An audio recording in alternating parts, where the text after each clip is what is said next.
Father didn't want me to leave the house, but I wanted to go up the mountain and see see at least what the horses see.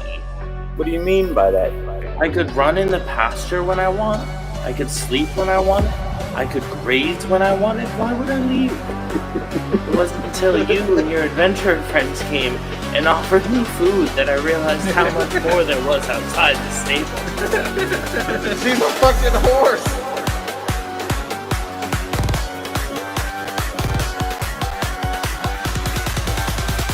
She leads you to the stables. Not the stable! She's a horse, dog!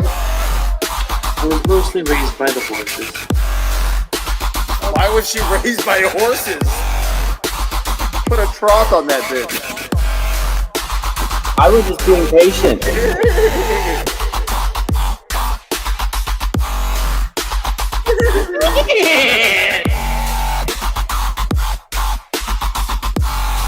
She's like the female Mowgli if she was raised by horses.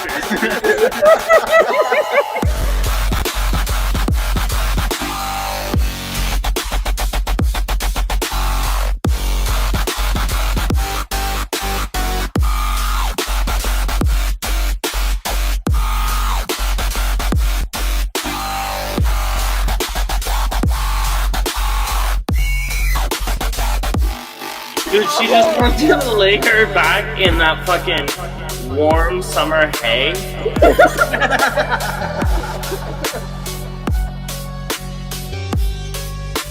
She's a fucking horse! This is where we end Act 2.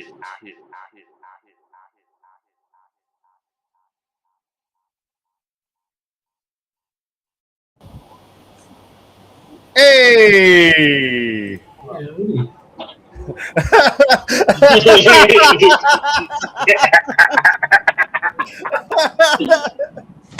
This is Pirate Zac. He's just like, oh, well, hello there. Hello there, and welcome to our broadcast. Would you have some physical media there, bro? What an intro. What an They intro. call this a book. In the old days, knowledge was kept in books. That was good. How is everybody Now doing? they just keep knowledge in memes. How's everybody? What's up? What's up? What's up? Guys, good. Y'all's guten, yeah? We're good, yeah? Well, Yeah. What's up, everybody? Welcome to Chaotic Evil D&D, where we stream every Wednesday at 7:30 p.m. Eastern Time. About 3 hours or so, 4 hours, give or take. Yeah. And we do it live, and we just finished our first installment of the campaign. Yeah, we just finished our first champagne. First champagne. Pop them bottles. And he's the whole monster, man. We're gonna I mean we can chit chat for a little bit and see, talk with the chat and then see if anybody else joins. I know we have somebody joining around 8:30, so in about an hour or so we'll have Gentario. Is he bringing cocktails? I sure hope so. Why do your content tables? I haven't heard. What's yours, more of a stub? Arr! We are waiting on a few people to join. We might not have Acrazine here tonight. She wasn't feeling quite up to par today. Not feeling well. But I haven't heard from Dom today. But he said he would be here, so I guess he'll show up at his own leisure. Dom! And then we have Mario joining in about an hour. So You know what? He's probably taking those phone calls for the touring department. oh shit, I forgot. Yeah, he just got promoted. Good old Voluth, the horseman. Just got promoted to the touring department. Who but the man who looks after horses better to tour, right? Exactly. Like, don't kill them, but definitely always send Valuth to get the horses. He might never come back. And if he does, he might be with child. That's what happens. With Goliath, that's how it goes, man. You don't, Oh, jeez. right? You understand that they come from the pairing of giants and humans, but you don't know how it happened. Very true. It just happens. Right? You know what bothers me? What's that? Centaurs. Centaurs. Okay, that's a question right there. How? What if he came out half human on the bottom and the other half on top? Would he be like? Then he'd be a Minotaur. Fun fact: all centaurs are descended from Catherine the Great. Catherine the Great? Yeah. As in, like, Lady Catherine the Great that ran England? Well, I don't know if she was a lady, but yes. I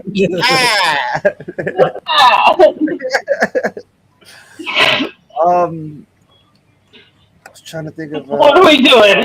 What are we doing with our lives?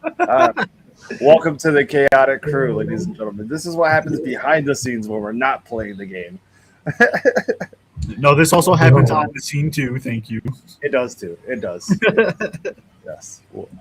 I was gonna try to, maybe ask questions to the stream. If anybody's watching, do you have any questions? If you guys want to put it in the chat, we can bring up the chat for now, right? You want to do that? I'm okay with it. I'm gonna allow this. Let's bring up the chat. Wait, I'm not the GM right now. Makes it easier. Horrors main is what it said. Wait, If anybody is hey, in the he's chat, here. who? Wait, why am I not here? What do you mean? Can I be on that mini streaming platform? You should be.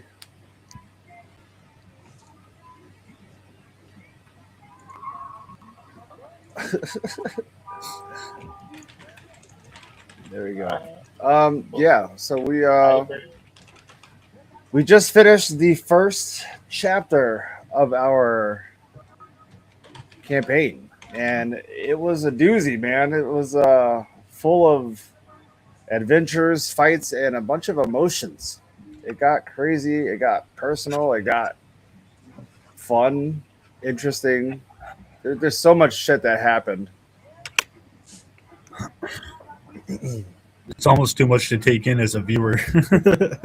Yeah, especially if you're a new person joining, you're like, whoa, because you guys are already like 6-7 episodes late. So Yeah. we're sorry for those of you that are just now watching this, but any of you guys that are here now, if you have questions, put it in the chat.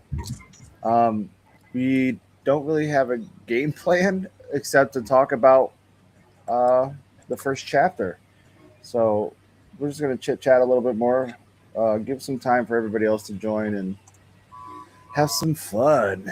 In the meantime, I'd like to have maybe some starting talks on everybody upgrading to level 3. We are all level 3 characters now. Indeed. We've come a long way. A long way. I have a question. Are we on Twitch? We have a Twitch, but for some reason, the one that I'm connected to is not the one that I am following because we had issues with it, and I don't think we ever connected the other Twitch. So Okay. I was going to talk to Ches about that to send me all the deets, and I'll sign into everything else because I pretty much have all the freaking sign-ins for everything else already. So what's one more? Great. Well, I was just telling the guys that we need to step up our game a little bit. We've been active for a few weeks. I want to try to get the all this shit connected. I want to get our pictures and everything up on the for profile pictures and stuff. So that's what, like, in the next few days, I'll get everything worked out. We'll talk to Ches and get everything situated. Situated. I like it. We'll What see do y'all makes like you bump. about having a blind wizard on the team? What do I like about having a blind wizard, personally? It gives you some character to your team. You know what I mean? Like, everybody's like, yeah, we got all these big burly motherfuckers. And it's like, cool, we got a blind wizard. You know? He's probably more powerful than all you burly motherfuckers. Yeah. You know what I mean? Well, Fireball to you! Fireball to you!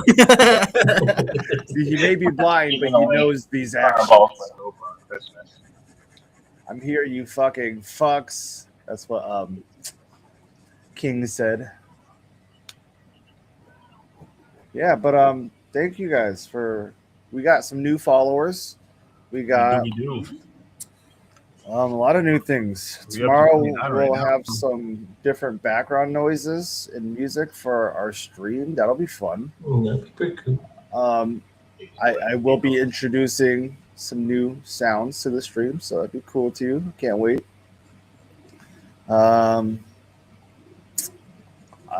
Aside from the D&D, Rizzy and I had our first successful stream of Ringside last Thursday. That was pretty dope. Yes. And it's still up after almost a week, so everything's still good. I got all my clips done today. I don't know if you guys saw the little clip montage I made, but I put it in the chat earlier. I don't know if you got to see it, but it's pretty funny, and it covers mostly about Terry Funk's shoes falling off. It was interesting. It was interesting. Is he still fucking barefoot? Yes. But yeah, that's my personal opinion. I like the fact that we have a blind wizard on our team. Anybody else? So when I created this character, I was like, yo, what can I do to, like, you know, functionally play D&D, but make it, how do I say this? How do I make it interesting? Because, you know, most wizards are fucking boring, right? Most wizards don't have a drinking problem. Most wizards have eyes. So I was like, let's put the two together. And we ended up with Rizzard, the blind wizard. You know I'm gonna mess with them being blind and stuff. Yeah. Done all that shit. Jesus Christ. Someone says voodoo. I'm talking to Dom right now in the chat. I know, it's blowing up my fucking laptop. Yeah. What's he say? He's at work right now. So apparently What? what he said about being free, he only meant for Wednesday. So yeah, so we are free on Wednesday. I mean, We can Wednesday him up.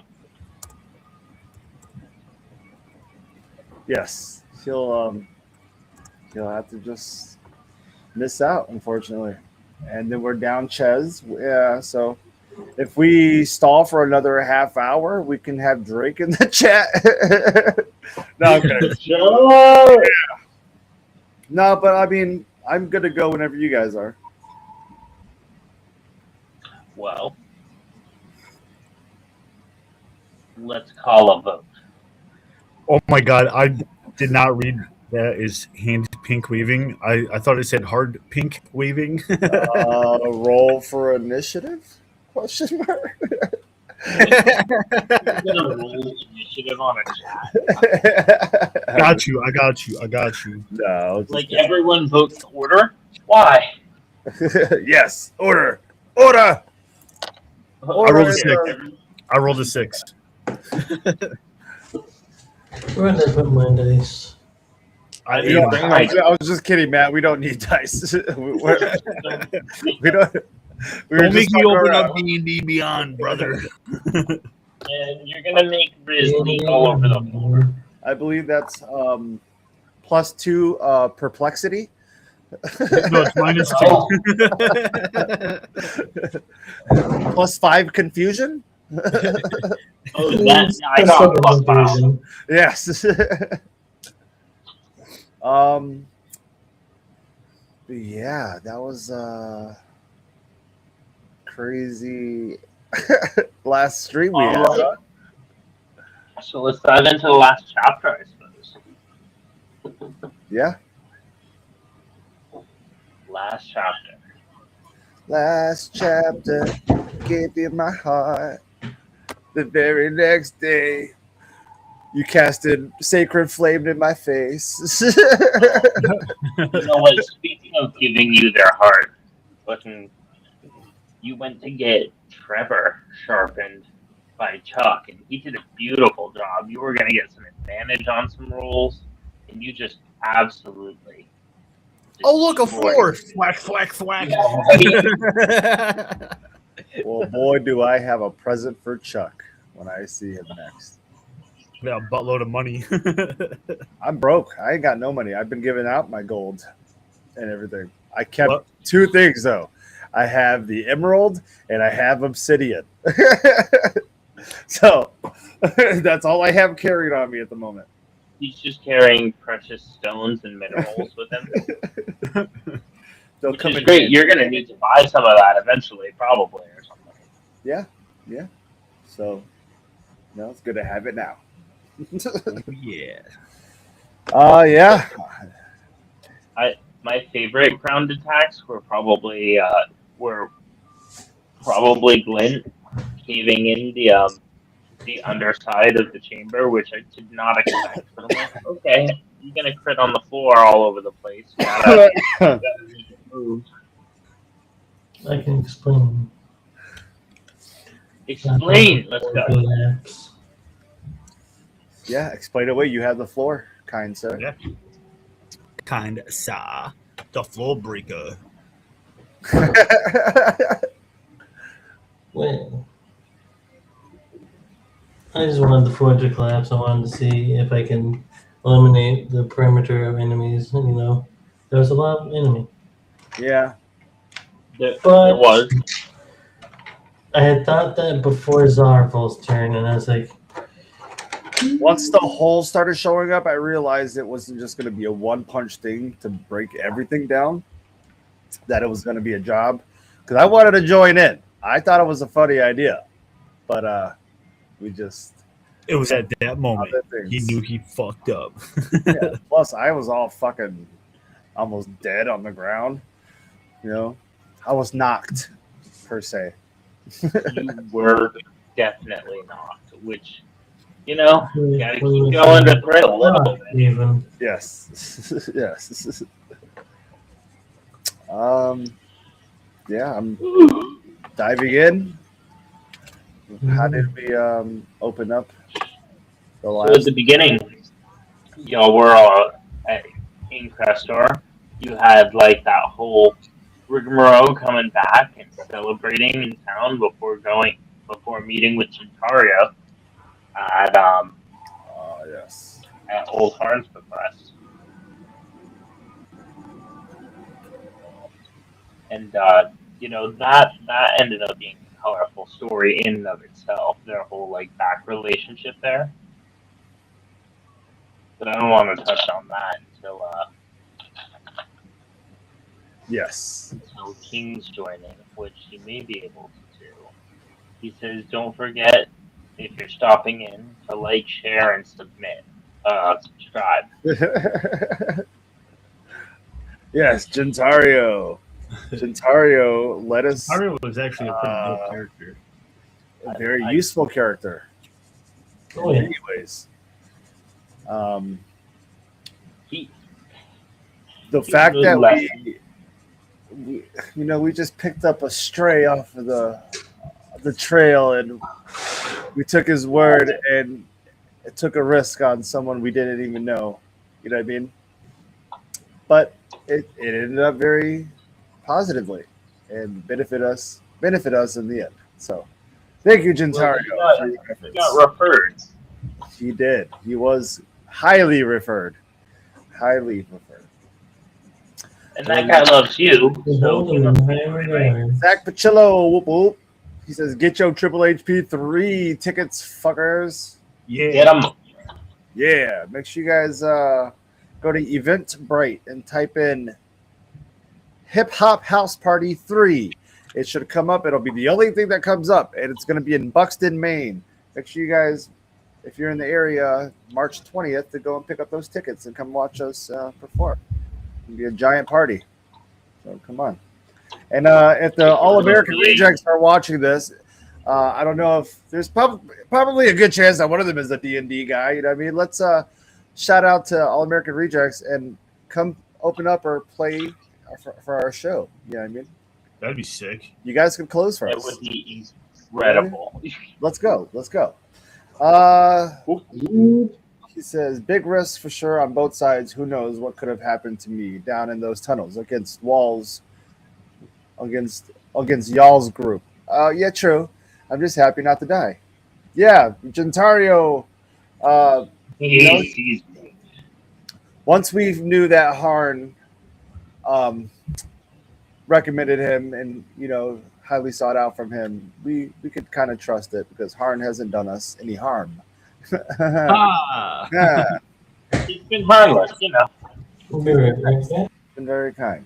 You got a little harm, you got a big harm. You got an old harm. Yeah, that was a great way to introduce him, and seeing a new character join us for the stream and for the adventure both ways, because that was cool to have a new person to interact with and everything, and then to watch him actually be part of the fights with us was pretty cool, because we got to see him in action and then watch him do his job. He fucking found a way through those tunnels and found us a way out too, after all the holes we went through and tunnels were diminished. So thank you, Gentario. Zach Pacillo says, I filled out the submission form for their house party tour series. Maybe we will get lucky. That would be dope. Gentario. All American Rejects. Definitely look for Zach Pacillo's submission for this family. Yep. What he said. He says, okay, so I got to ask about the gods sleep when fortune sings. Care to elaborate? Oh, about your little chant. Okay. So as long as the god is sleeping, Crestor is going to continue to be prosperous. So it was like, if you fail, potentially it would have been destroyed. The chapter even started with earthquakes and damage happening to the town. Yes. So you're saying we have to keep the gods at bay for us to be happy and victorious. So I feel a dark twist coming on. I don't know I'm not going to say what it is, but I just have ideas. It just doesn't feel comfortable. I look forward to being able to join you guys in the future. I had an absolute blast and was very fortunate to be a guest on Kaotic Evol. Oh shit, so I'm a hero basically. We saved the town from Seth. Yeah? Yes, we sure did. So if Seth, so what was going on constantly while we're battling, we have a whole other group of people that are constantly trying to bring to life this god. And the more that we stop these people from doing so, the better we do, the better we are as a group, and the better the town is. And it's cool that a town that had nothing to do with us, we just stumbled upon it, has taken such consideration and love and passion towards us, and they've treated us with. You're a man of the cloth. What are you gonna do? You believe in some sort of. Whoa. Yeah, true. I mean, y'all. When I first started this journey, y'all thought I was just some random drunk guy sleeping in the fucking stable. Exactly. As a DM, I still think you are. Maybe you're still in the stable and this was all a dream. Everything's yours. Dream of madness. Maybe we're all riding on a turtle shell out in space right now. Oh, astral turtle. Insert space cat music. Oh, I like the astral turtle idea. Just You never know, brother. You never Oh, know. you know, there's various things that I've thought of, like that first dream we had in the series. Maybe we're still in that dream. that's a fun idea. Like you're just still stuck. Like we went and we touched the glass, thinking that it was gonna wake us up, but we Yeah, woke up. But we woke up in a different realm, maybe. Or Oh what I mean? man, you woke up like it deeper. He said, King says, "I love the creativity from all the players as well. Thinking outside the box. I was very impressed, especially with most being new. Was quite impressive. Yes, I totally agree because you see so many people come in and they're too nervous to just like play. And like Rizzy, you're a great example of that. You're like, I fall off the thing. Or like you got Dom playing into Veluth like deeper and deeper, and like he seemed like he wanted to be kind of a standoffish character at first, but then just like the growth of the characters as it goes on, it's like yeah. You know what's funny? You know what's funny is I was just talking to one of my homies about our D&D shit today, and I was like, if you watch the episodes, you see us grow as players and as characters, and it's quite a beautiful fucking thing. It really is. We all kind of became our characters. You know what I mean? We figured out how to do things. We figured out just new things about ourselves, and it kind of shows through like our actions and how we play and shit like that. Sorry, I messed up and I forgot to loop it. So you guys might hear some of that good old tootage that you love to hear. Look at that. Oh my god, the trauma! The beautiful music that we call our background music. So Drake asked, what was the most capturing moment of Act 3 for each of you? Let's start off with PZ.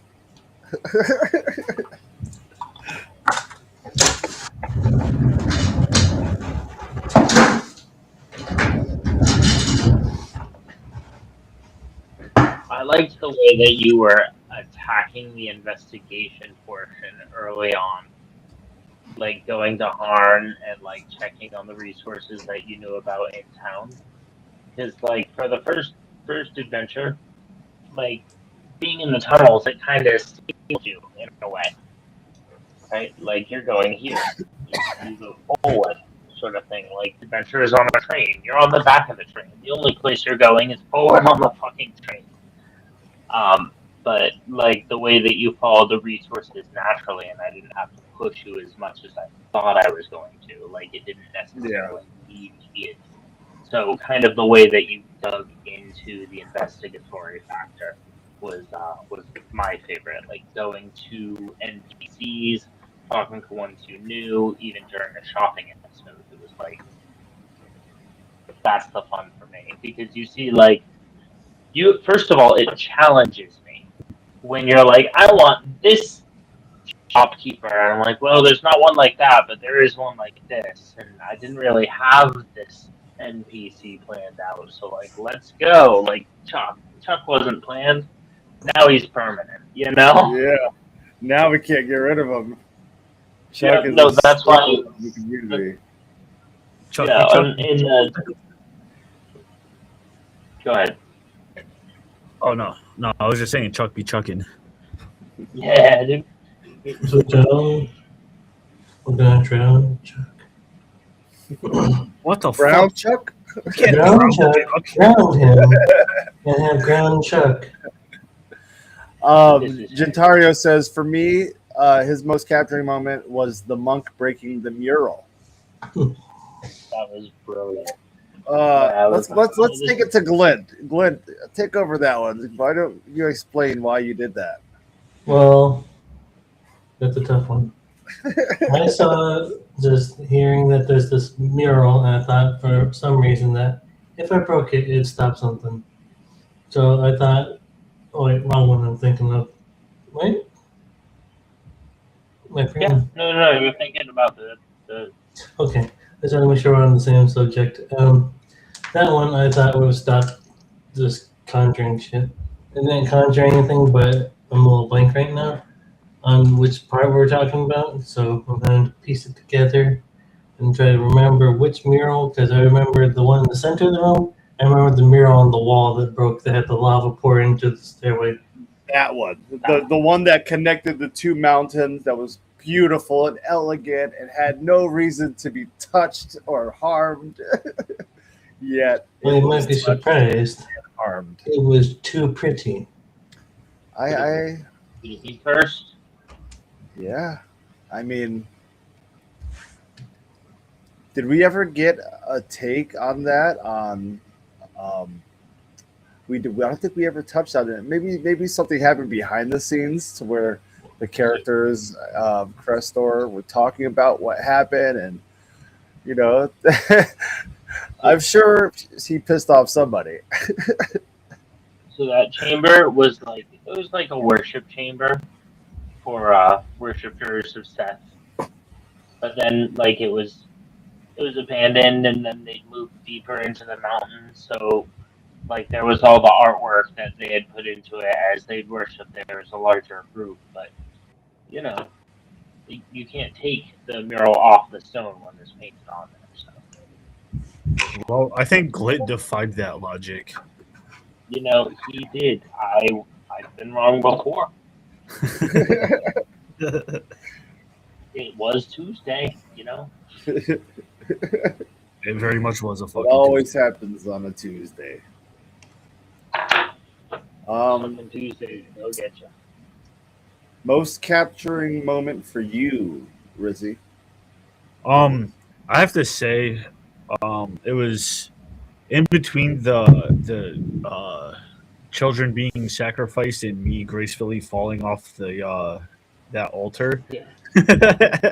Because I mean, so as someone that has children myself, you know, that really kind of like got to me, and it made me want to kill these fucking snake people even more. Yeah. And that was a personal reason outside the game. But inside the game, as a wizard, I was like, yo, I'm an evil bastard, but that shit ain't right. So Fuck.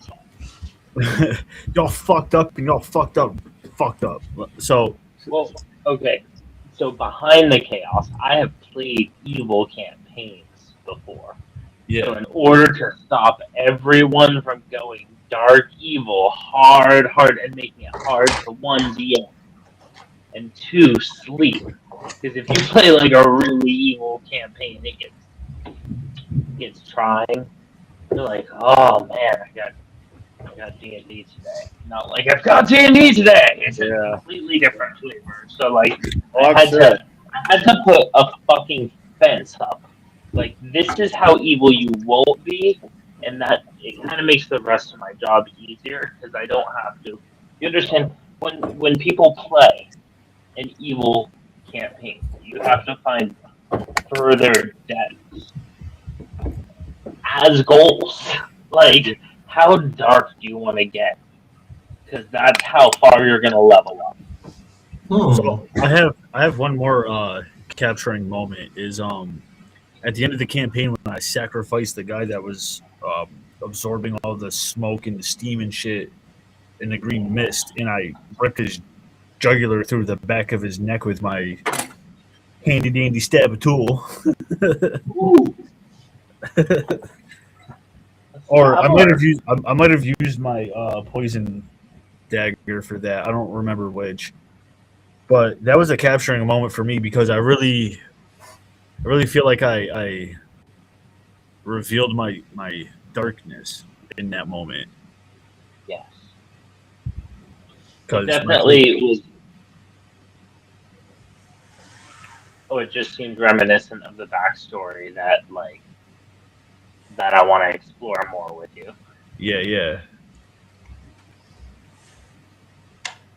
I had a capturing moment, and my capturing moment was when everything starts to heal Zarval because I was afraid that Zarval was going to pass. It was close, in Yeah. my opinion. Yeah, when he started taking his fucking death rolls. Oh, King Yeah. says, "Are you afraid of player death yet?" I definitely can't wait to see what's in store for the party. The character development has been so amazing to watch. And are you all afraid of player death yet? I'm not afraid. I don't want it to happen because that's what I was going to say. My capturing moment was our final battle. Like we've helped each other a lot, but quite a few of us were badly hurt, and without asking, without missing a beat, people were helping each other out. People were going to protect others and try, you know what I mean? And this was our first battle, bunch of strangers getting together and fighting like we've been together since birth. You know what I mean? That's the type of style we brought to the table, and it was really cool to see because I wasn't sure how people's characters were going to blend because you guys could have taken it anywhere. You could have been like, "Nah, fuck you," you know what I mean, or this could have gone thousands of ways. You know what I mean? Yeah. Oh man, when you're DMing and the party splits, like not just like splits for like an adventure, like two parts of an adventure, but like splits down the middle, it's so hard because like you're like, how much is that gonna bleed over into like the friendship? Like there's tension at the table, and you're like, doesn't Ooh. feel tasty. I don't Ooh, love friendship. this. But I'm not necessarily afraid of character death. I would be inconvenienced by losing a character that I've actually put some thought into. So, character death is, at some point inevitable. Like, you can't get around it. It's going to happen. Yeah, I And die in video games all the time. exactly, I was just gonna say, like, So, if you've ever played God of War or Assassin's Creed, you die consistently. It's a All character. the time. It's a trait of what happens in a game. yes. So I've applied that. Seriously. I've applied that realisticness to. I'm just a character. I'm going to die at some point. Yeah. King asks, as a DM, what is your favorite part of each of your players? As in, what sticks out the most? And to the players, what about the DM and how he runs things do you enjoy the most? I love these Well, questions. as a DM, That's a good question. yeah, dude, like I told you, this guy. This guy. Oh shit, my phone needs to cool down. Yeah, it does. It's really cool. Gentario will never die, and there's no loading the game. So- It's permanent death.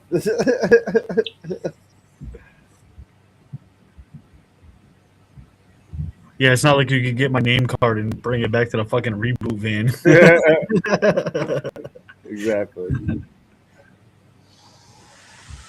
Well, Or yeah. oh hey, we're at the reboot van. I could buy you back. No, it doesn't work like that. Well, What had happened was, there may be something, if I'm not mistaken, from reading. I gotta reread this part of my show. Oh, we lost our DM. No, he's I was still gonna there. say there's like one opportunity I get for thing, and that's the way of the mercy, I think. Yeah. And I get the alternate hand of mercy. I can actually resurrect the corpse of a creature that died within the past We 24 hours. lost him. with 5 key He's points. gone. Oh shit. Yeah. He'll be back. Probably just lost service. But yeah. Part of your players. So I think we right before he was going to answer too. So if So anybody while we're wants- waiting, we could fill in the meantime of what we enjoy about the DM. yeah, there you go. Matt, you want to kick it off, or Yes, please and thank you. So, course. my favorite part about RDM is just the adaptability to scenario and accepting the change of what goes on. Like, asking outlandish questions, and he's like an answer pre-prepped already, adapted for the scenario. And Yeah. it's smooth, clean, and clear, with almost no delay. Oh, hello, Pirate Zac. Hello. My phone got hot. we could kick it back to Pirate Zac. We were just filling in what our favorite part of you as a DM is while you were on your way back. I will have to walk. So the question was, what is your favorite part of each of your players? As in, what sticks out the most? Okay. So, Zarva. He is surprisingly true to character when it comes to like post death and like following those actions. I think Zarval's great for that. He's like following that like divine pathway in a way that I didn't expect. For Glint, I like that he is like searching for his character's like lawful purpose in his action. Like I see Glint take take attacks last. Even like punching the ground seemed like a lawful action because he's not doing damage. Yeah. Right? And like that exploration.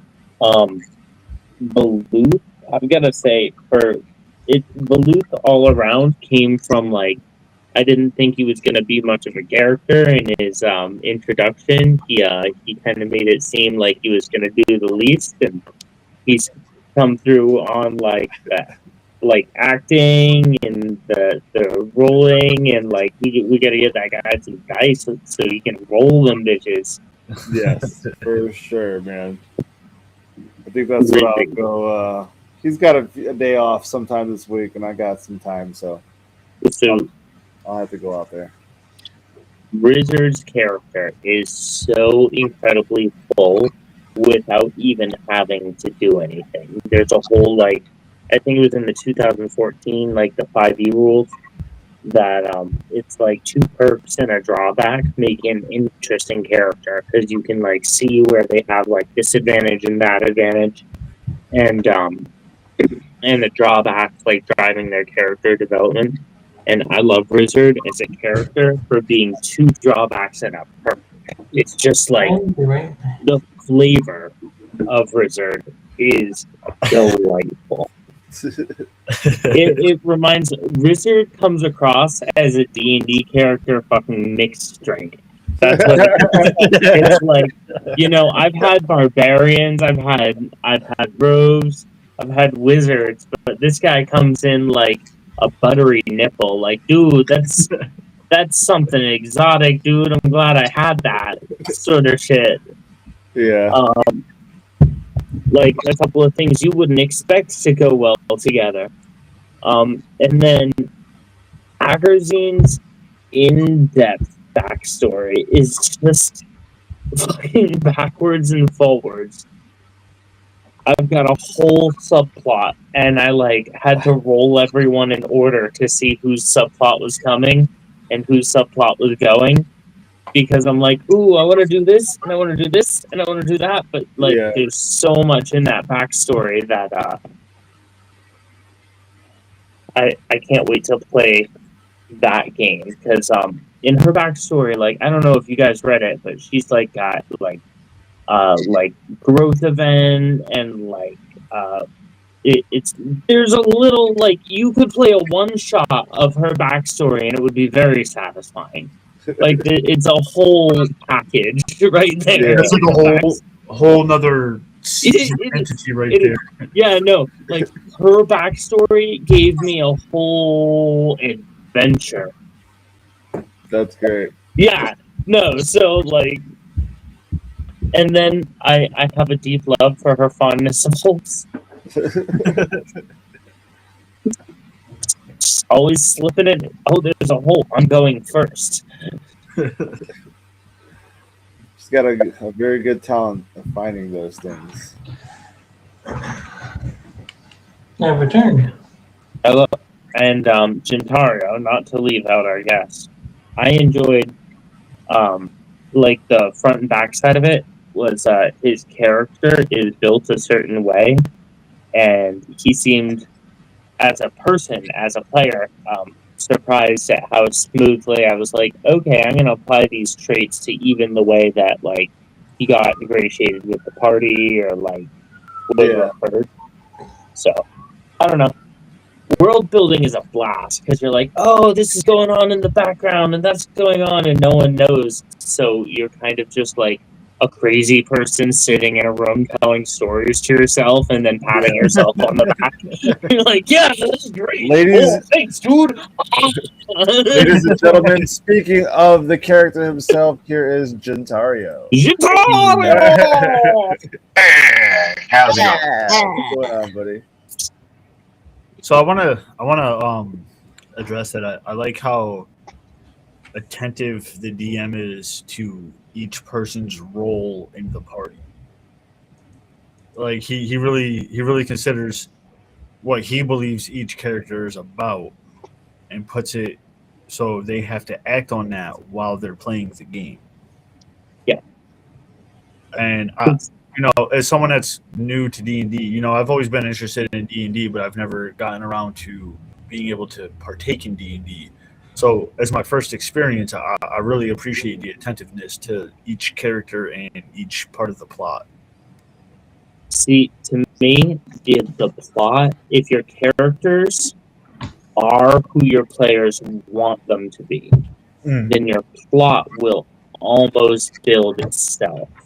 Yeah. Like, you ever hear, I know that everyone who watches isn't going to be, as in tune with our whole culture all the time, but, like, Evil or, like, Pachillo, they say, like, this song just kind of wrote itself, or, like, and it's like that.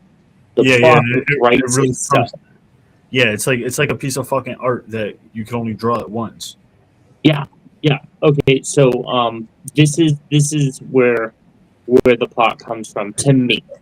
And I know lots of people are like, I have an idea of a story, but like as a DM, it's not your job to tell the story, it's your job to place the story.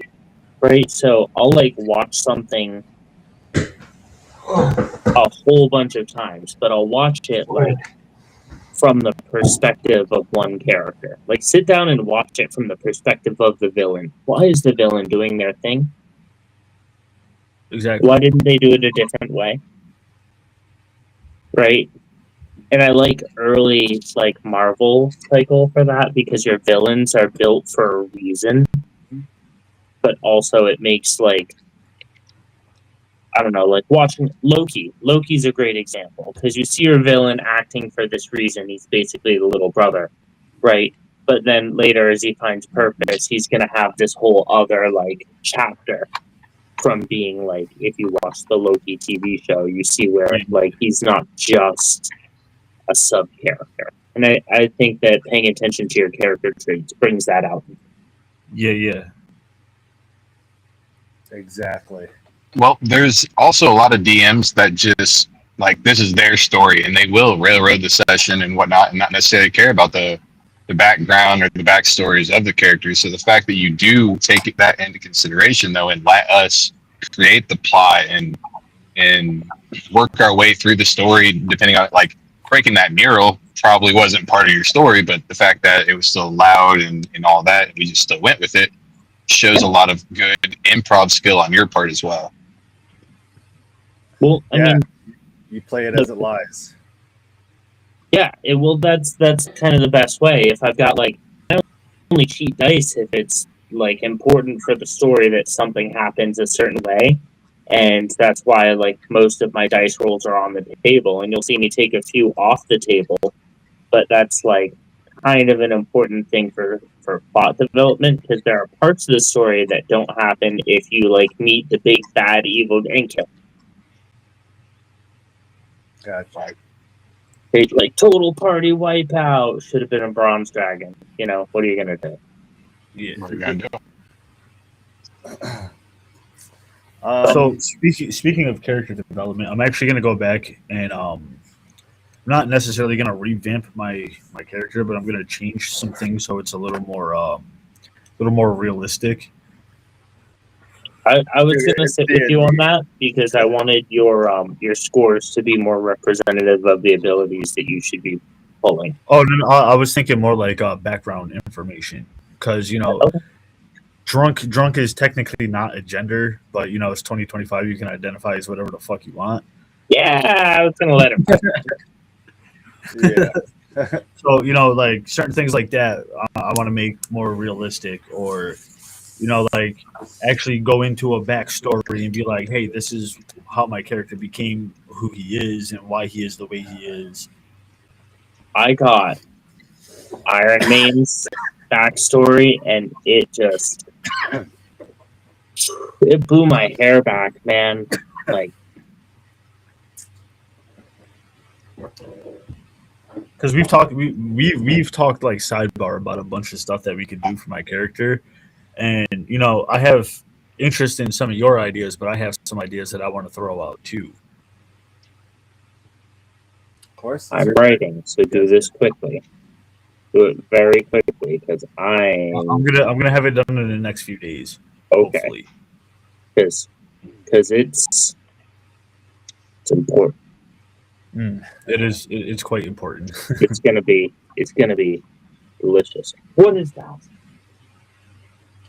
It could be anything. I'm in a city. I don't know why I'm reacting. I shouldn't. Oh my god! There's something outside. I don't know. I'm not Holy used to shit, that. civilization. He said.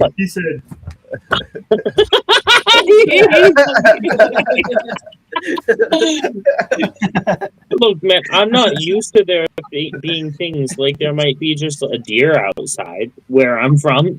Like maybe two. Yeah. Yo, have you ever heard a deer yell? Yeah. Yes. It's an interesting sound. What were you doing to the deer? I was trying to approach it and pet it, and it fucking shrieked at me.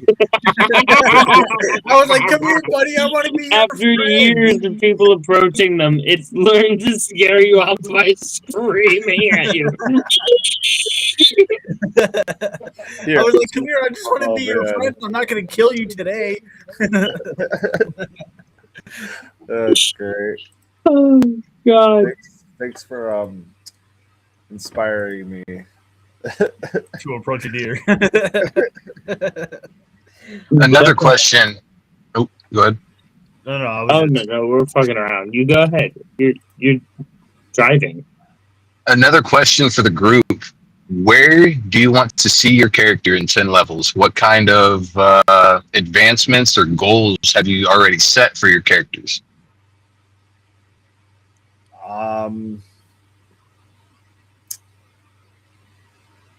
Shit. Darval Yeah. wants to wear paper shoes. Yes. Paper Yeah. shoes. At the state hospital. I was gonna say, Well, you guys- to touch on the DM subject. I like his attention to detail and his quick reaction to things. You could tell certain things weren't planned, and you could see it on his face. And he's just like, "Yo, we can go with this," and then he just topples more shit to go with it. And plays off of it so well. I enjoy that. It's sometimes it's like a sinking ship, and I'm like, plug the hole, plug it. Yeah. And the other, I'm sorry, I don't remember what the other one. What was the other question? The question was, where do you see yourself in 10 levels, or if there's any goals that your character might have? In 10 levels, I hope to fly. No. I'm a flying cleric. Yes. No, I would like to. One of my goals is to fully get my background story down so I can start playing off that more, because I feel like the more I level up and the more that I play, I see things that are going to make my character do certain things, and I want him to be a certain way.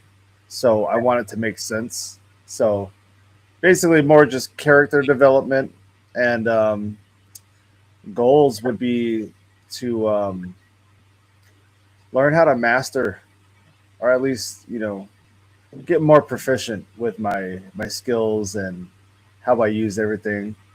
This is my first D&D campaign, so I'm learning, but I feel like what I've learned so far is more than enough to get me through another campaign. You know what I mean? And I'm ready to continue to play. Now I'm just like, oh shit, is it Wednesday yet? Is it Wednesday yet? Question.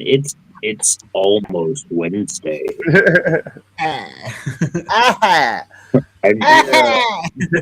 What about you, Rizzy?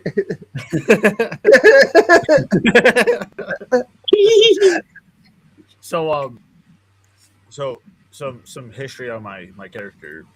It's not actually in my backstory, but it's actually part of my character. Is when I was a young wizard, I had sold my eyes because I had an affinity for rum.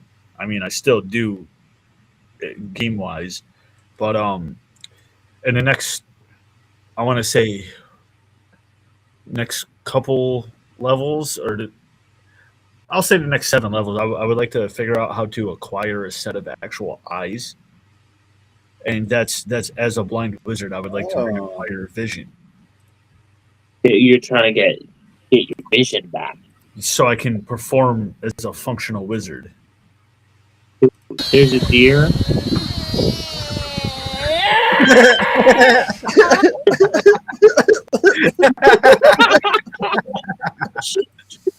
Thank you for sharing that.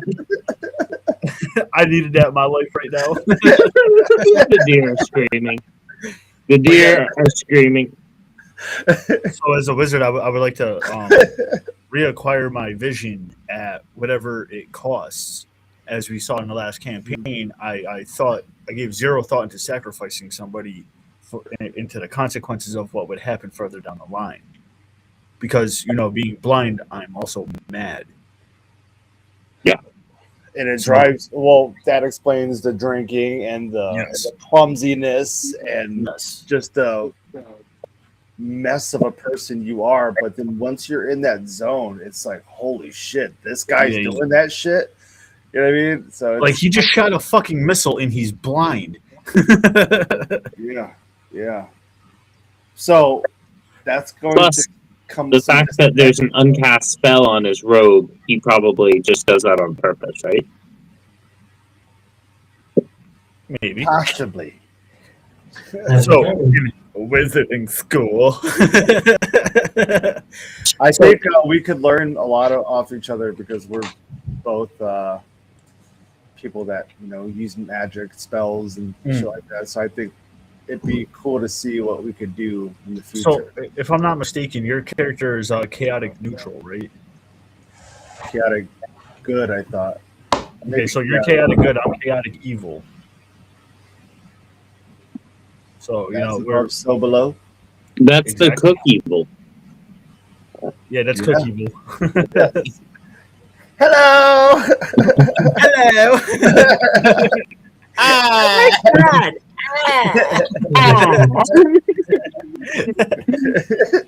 Like a duck at the pond. You guys are cooked. Throw bread at me. Evil, you can't shake your hair back and forth anymore.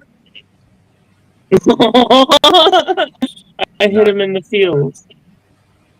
Yeah, but hair sometimes grows back, right? So let's sometimes it grows back. Yeah, sometimes did you nair your hair? Did you nair your hair? Is your grandfather bald?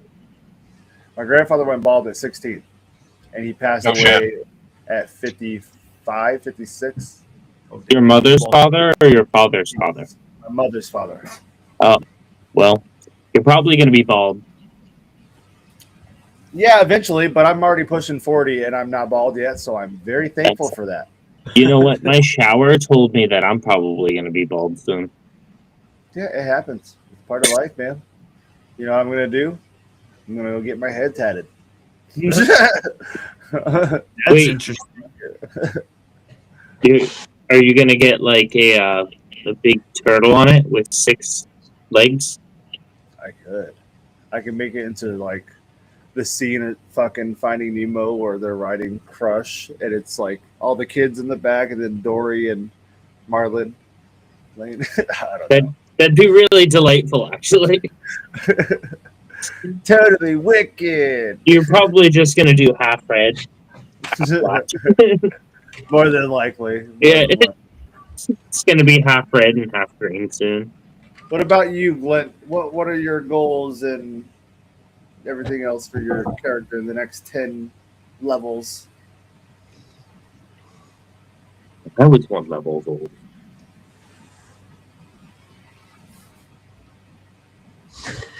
Well, I didn't really think that one through all the way, Yeah, think on your feet. but I have a plot.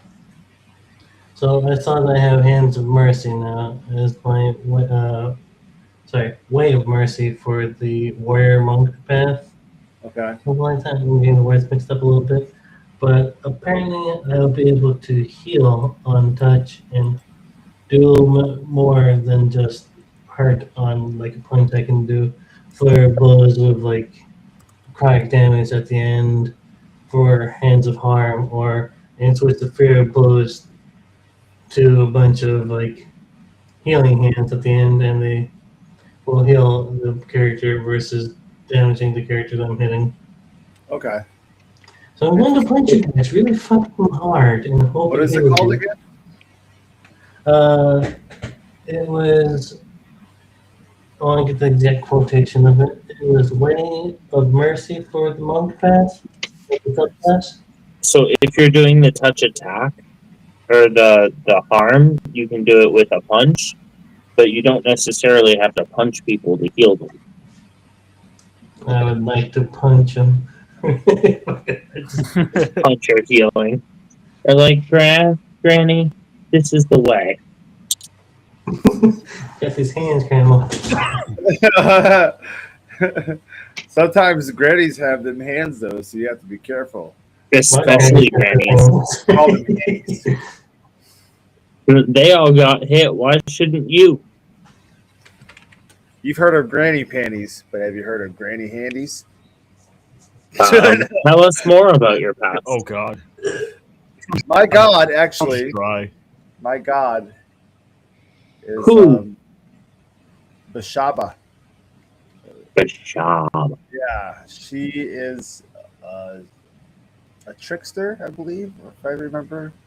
But she's Oh yeah, I remember yeah. So, Reading- and it's reading about Bashaba made me decide what your whole like shit was gonna be. I was like, yeah, I know what I'm doing with that guy. yeah. The minute I found that God, I was like, yep, that's more like me, like myself and the character itself. You know what I mean?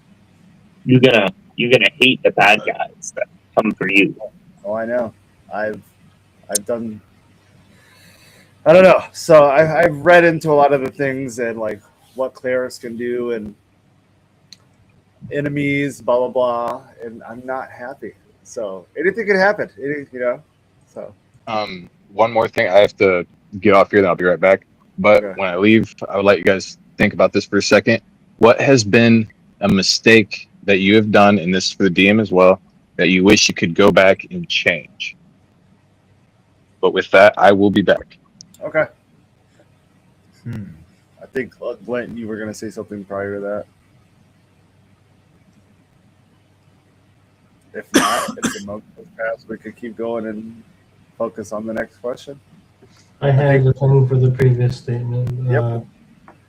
My brain's absolutely relevant to the ability of my character is that I will be at level 6, so I will get Physician's Touch. which will let me cure at any point. Blinded, deafened, paralyzed, poisoned, or stunned. I can cure all of that. Which is I a little too- random, just like Rizzard. Yeah, I too picked up. Let's forget he's got no eyes, which is the reason he's blind. Yeah, But poke me he's with my not fucking blinded. He's blind, to be clear. Yeah, like I have no eyes, but I can still see in the dark. It's like sonar. It'll be Precisely. He just clicks.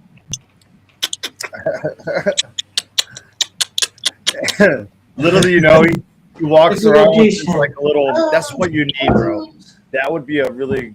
It's just a suggestion. Like have a bag of pebbles or some sort of thing that you can throw to make noise. You know what I mean? Like bottle caps, or I would say pebbles because they're less loud and. Breadcrumbs. I'm gonna throw breadcrumbs. You just got the location. Throw sponges around. They're quiet. Yeah, Get yeah. bottles. If it's gonna be rambunctious, Oh you God, can there you fucking go. hold fucking alcohol tankers and just. God damn it, can you stop throwing glass? All right, you guys want to move on to the next question? Yes, Yeah, sir. what was the question? Okay. The question was, what is one thing you could change if you could go back and replay something that happened within this chapter? I'll I'd start. have some of Oh, sorry. I'd have some of the baddies run a little faster. Only the one ran. Well, two I had tried, another the one. second one tried to run but got fucked up on the way out. Yeah. Yes, But both victims equally Victims. suffered. I think the second guy, it Got was it like the worst. it He was got just like cooked. that type of thing. It's like running through like a hallway that's got like spikes on the ground that come up and like bats and snakes that bite you and shit like that. He hit every single one of those fucking objectives. Came out, it was like, bro, I'm running, and then died. You know? he's like, I made it past him. I made it past him. And then everyone ran past him, and he's like, oh, Fuck. I thought I made it. Oh, go ahead. No, you can go. So something that I wish that I had done as a character is figured out how to focus on healing and use healing as an attribute, but I fully neglected the fact that I might need to heal somebody, not knowing what anybody else's character was doing. I was just like, yeah, fuck it, I'm making a character, and if shit happens, shit happens. And Well, something that I would like to edit aside from, regaining my vision, whether it be cursed vision or just whatever fucking type of vision, I would like to also figure out how to do healing instead of mending, because mending isn't for... So there is a precedent to retrain spells as you level up. But also, I don't think with arcane magic, like wizard and sorcerer magic, there are very many healing spells. Yeah. So it's kind of just not your role in the party, but we can still look at what's available, especially since we're doing a retrain. Yeah. Just small things. I don't have like big regrets. It's more like small things that I could have paid more attention to. So the cool thing about D&D is that it shows you kind of, or like this is one of the takeaways that I took from it early on, was that you build a character and then you throw together with the party, right? And you might have some overlapping or completely separate skills, but you didn't have any control over those skills, and that's a lot like life. Like it kind of became like D&D philosophy. Like you can only train your skills, but you can look for people going in the same direction, even if they have different skills. Yeah. And I think, I don't know, I see a lot of that in my last year. One thing I had fix, redo is after I had started destroying the train, everyone scattered about. I went up top and went way to the bottom without helping him. I would have probably, if I had the second chance, to start fighting shit instead of running to break the opposite side of the ring. I had more opportunity to actually assist as I was supposed to. That one's going a little bit hard. There's like everyone's over there in that one corner, fighting the fuck out of everything. Here I am destroying the ring. I'm like, No worries, mate. You're gonna put that? Yeah.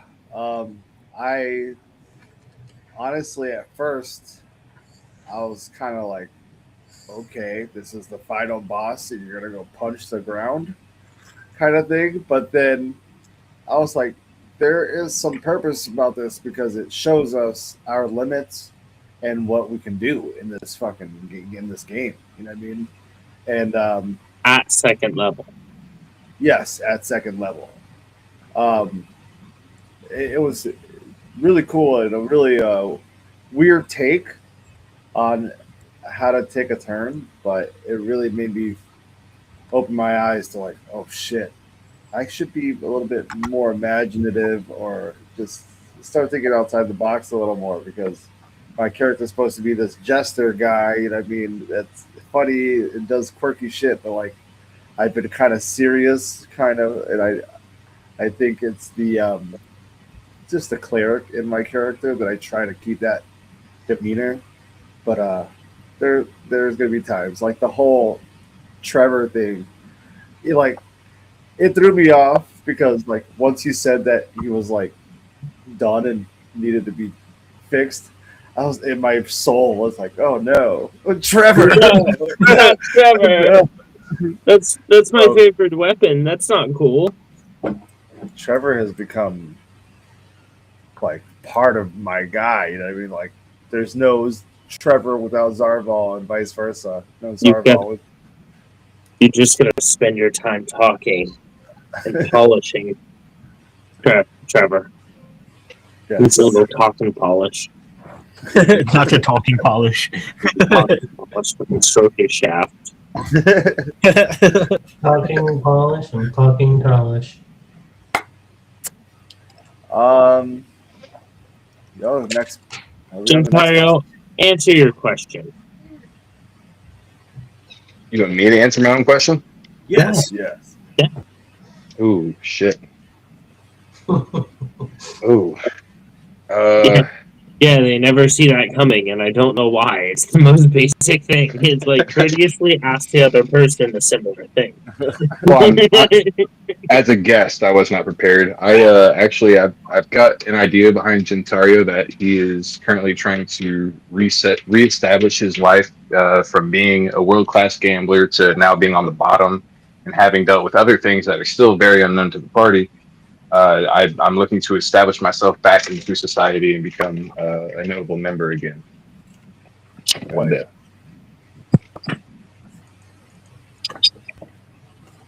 And they break legs in this campaign. They break legs.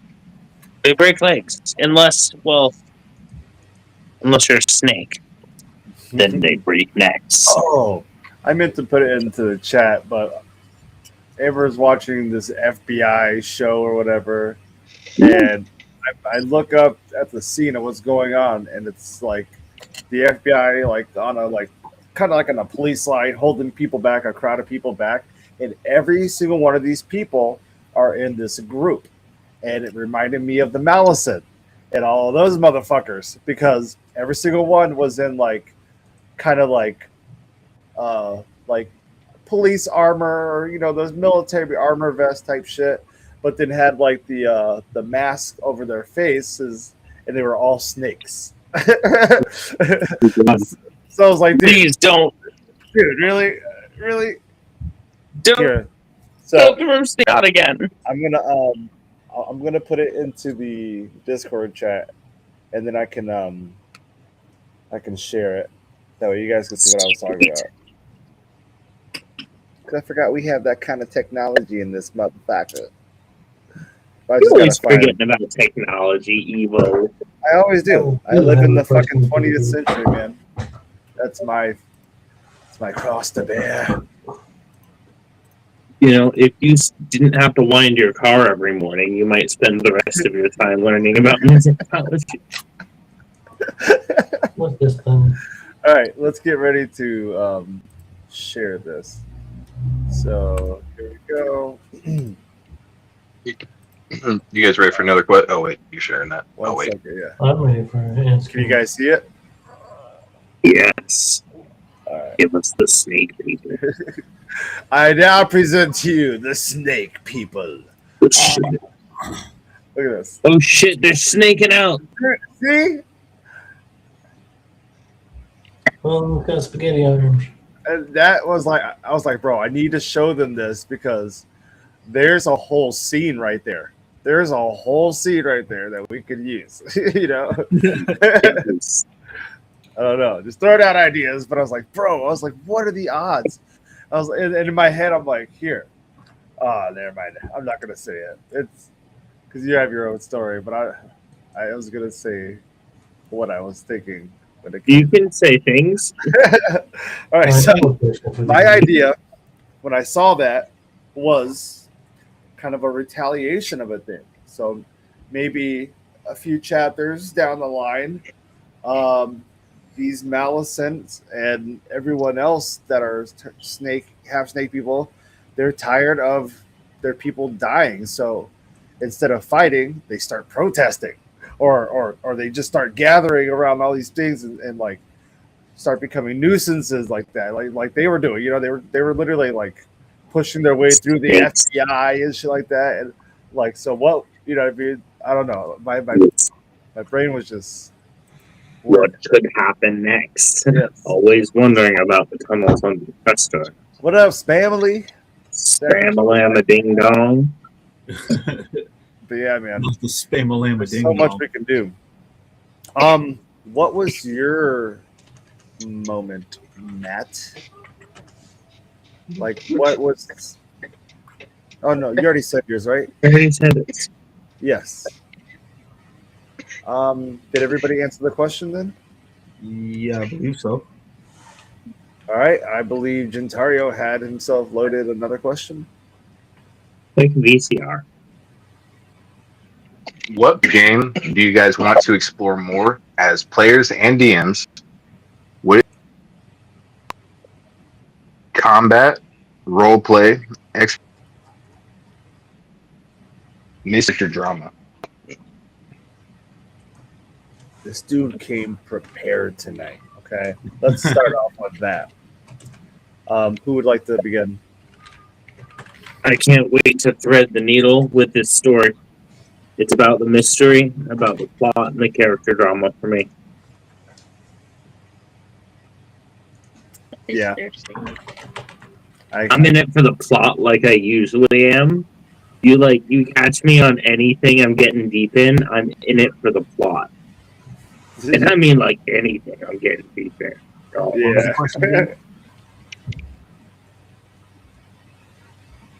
What was the question?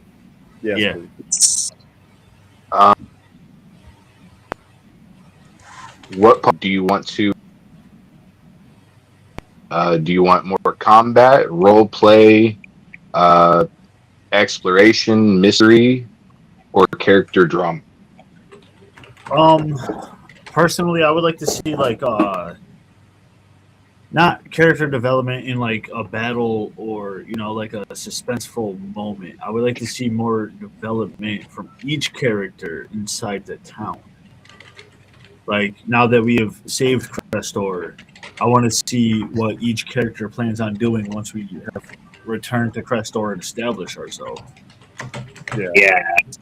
I actually need like a separate channel for like what people want to do. Like since we're in Discord, we should make a channel for each character so that we could. Oh wait, we've got the characters channel. We could just do threads for each character and discuss what they're doing in the That back. works. That's how I'll handle that. Yep. That way it doesn't get all jumbled. Yep, and we'll keep the threads under the characters if that makes sense to everyone. I like that. So I did send you a message, PZ, about Gentario. Do you want me to put that into the D&D character chat then? Not necessarily. Okay. I'll read it first because I know Gentario's kind of like up here on the side, so I'll check first. Okay. All right, continue. Things I Sorry. want to learn or do past relevant to the game, I'd love to learn about all the creatures, all like the character building and developing stuff. Like just character creation, in my opinion, it's a beautiful thing. I love reading about that sort of stuff. So I'm going to delve into that soon. Finally get the monster manual, and then Volo's Guide to Monsters. Yeah, he's been checking out the D&D books. You do have access to the full player's handbook on D&D Beyond.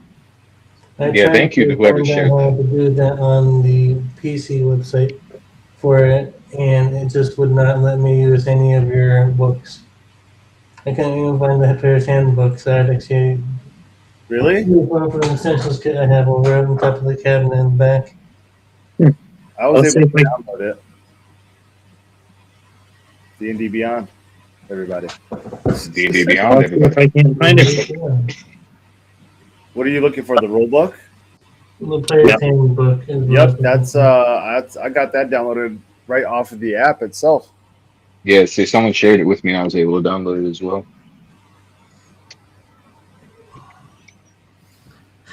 How would I go about finding it, PC? Because I went to Campaign and then looked in collections for everything as well. I could not find it, short of being told I had to buy the book.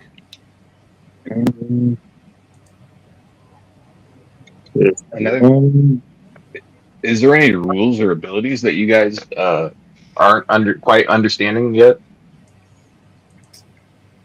Rules, not so much. Some of the abilities, I haven't tried yet because I was just not sure if I was ready. But I think I'm going to start diving into those and just play it out and see, just to start getting some kind of experience with it.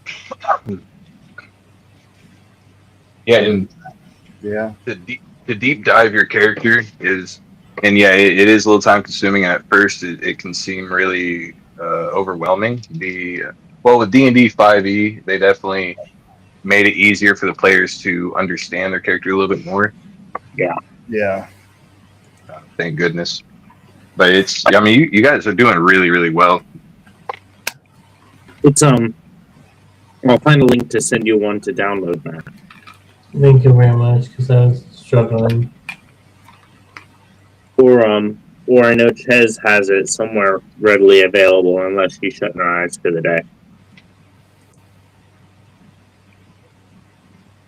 But yeah, it's really nice to be able to download a PDF and read through the whole thing because it gives you vaster ideas. Oh, yeah. I need everybody to name one good quality about another player that they have seen so far. Gentaria.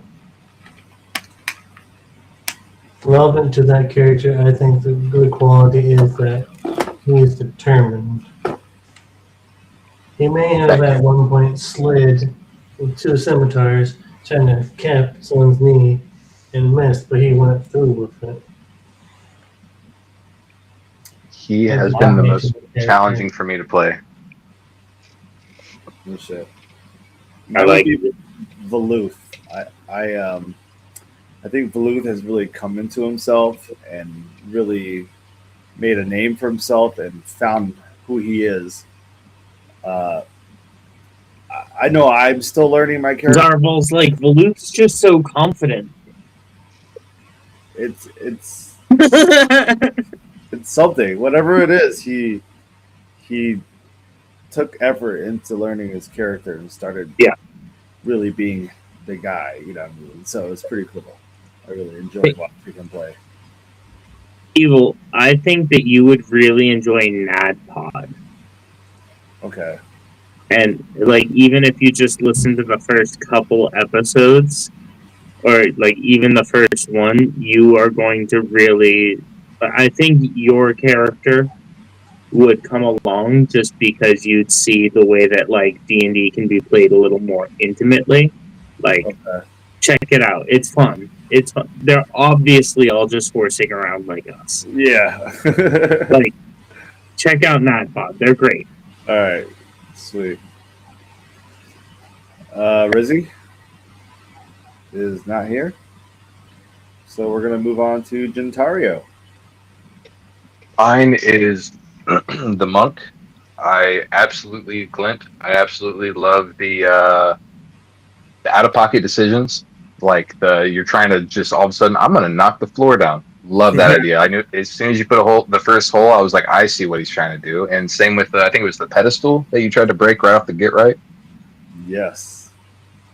So that was the best thing because that ended up granting AC to whoever was behind it. Mm-hmm. It was like destroying that changed the weight of the battle. Yeah. And there's a. Go ahead. So actually, I was the first one to actually attack the pedestal or whatever the fuck we were. Oh, the pedestal. That's right. I was the first one to attack it because I was like, if there's somebody behind it, what if it gives them some type of buff? So if I could take that out, it takes that away Right. from them. Exactly my thoughts. So Are you I've making been movement? I've been running a few campaigns now, and every time I see a monk, it's the same thing. I know I can do a bunch of damage. I'm going up here. I'm doing a bunch of damage. I'm not worried about anything else but doing a bunch of damage. But Yeah. to see somebody take that role and just kind of look at other things other than just I'm going to break their fucking face all the time. You know what I mean? Like you're doing the extras. And it's the same with everybody right now. One thing you guys have as new players is the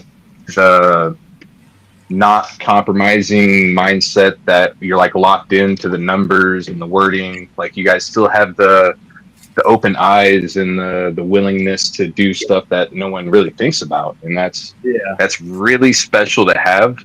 And so as you guys start to learn D&D and play D&D more, I think you guys are actually going to be some of the better players I've been able or had the chance to even play with once you guys start knowing everything a little bit more. But keep that freshness, keep that youth of the game. You know what I mean? You know what? I've got to point out I had like a favorite session too. It was that session when Matt and Dom started using reactions and shit. Like, because you could see that both of them had spent time in their characters. Yeah. Like, and I'm like, all right, let's fuck them up. No, I used my reaction. Be like, that's how you do it. That's how you play. It's like you're like, I don't play Magic, but like I imagine like this happens. No, it doesn't, sort of thing. Yeah. That's how it happens. Okay, see, I Counterspell. yeah, exactly. But yeah, the group is fun, and I know I've said it to you guys before, but like I love that you guys don't know every little nuance, like this, that, and the other, because like as things are monstrous or horrible, you're not just like, oh, it's one of those. You're like, what's it gonna do still? Yeah. And it's like kind of that flavor of watching a new horror movie that you're like, you don't know what the abilities of whatever it is gonna fuck you up, and it's scary because you don't know. Yep. Well, also at the same time, props to you on that because the way you describe things, like I know what we were facing, those snake people. You know, I've fought people like that, but the way you described it made me even feel like, oh shit, you know what I mean? Like, and that's great. So good shit on that one.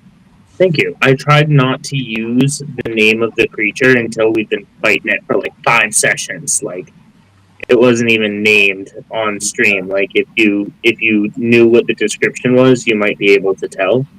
But like, I didn't expect anyone to be familiar with that. I didn't choose like werewolves. Right. No, but I feel like you could even put a good spin on werewolves the first time the party sees them. I feel like they're not immediately going to be like, oh, fuck, werewolf. You know what I mean? They're going to be like, oh, shit, what the fuck is this? You know what I mean? Like, I have a thing. He's got We all have a thing. I've got a thing, and because it happened to me, and it was scary. But also, werewolves are real, guys. Sure are. You're looking at one right now. See, I told you. Is that a cup of oatmeal? Not yet. Is it strawberry? I got strawberries and cream and bananas and cream. That's proper. Strawberry. Let's turn it to a whole baking So- stream. Here we go. Let's So we did pass out some praise to each other. Now, players, what would you like to see out of your DM? And DM, what would you like to see out of your players? Players, have at me. I would change nothing. I'd like to see more cowbell. I